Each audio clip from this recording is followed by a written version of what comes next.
हत्या, लूट और रेप के आरोपी भी घुस गए थे सीजेपी के प्रोटेस्ट में। 989 क्रिमिनल रिकॉर्ड वाले छात्रों की हुई पहचान। नीट पेपर लीक के विरोध और शिक्षा व्यवस्था में सुधार की मांग को लेकर जंतर मंतर और उसके आसपास की सड़कों पर एक हफ्ते तक चले हिंसक प्रदर्शन के पीछे का सच दिल्ली पुलिस की तफ्तीश में सामने आया है। कॉकरोच जनता पार्टी के बैनर तले चले आंदोलन के दौरान पिछले दिनों रुक रुक कर किए गए पथराव और हिंसा में दिल्ली पुलिस और केंद्रीय सशस्त्र पुलिस बलों सीएपीएफ के 240 अधिकारी और जवान गंभीर रूप से घायल हो गए थे। जांच में सामने आया कि भीड़ में शामिल 2873 प्रदर्शनकारियों में 989 लोगों का पुराना गंभीर और जघन्य आपराधिक इतिहास रहा है।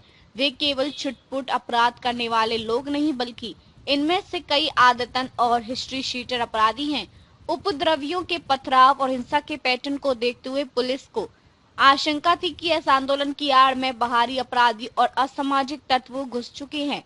इस साजिश का पर्दाफाश करने के लिए दिल्ली पुलिस ने प्रदर्शन स्थल और आसपास की सड़कों पर AI based face recognition system FRS कैमरे लगा दिए गए थे। इन कैमरों की मदद से पहचाने गए संदिग्धों के रिकॉर्ड की जब पुलिस डाटाबेस से जांच की गई तो पाया गया कि भीड़ में शामिल 2873 प्रदर्शनकारियों में 989 लोगों का पुराना गंभीर और जघन्य आपराधिक इतिहास रहा है।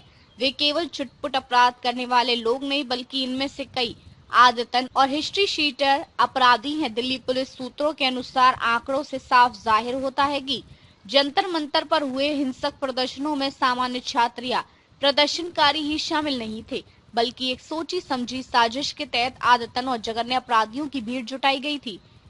एफआरएस तकनीक के जरिए इन सभी के चेहरों की पहचान की गई है। पुलिस अब चिन्हित अपराधियों की धरपकड़ के लिए बड़े पैमाने पर छापेमारी की तैयारी कर रही है।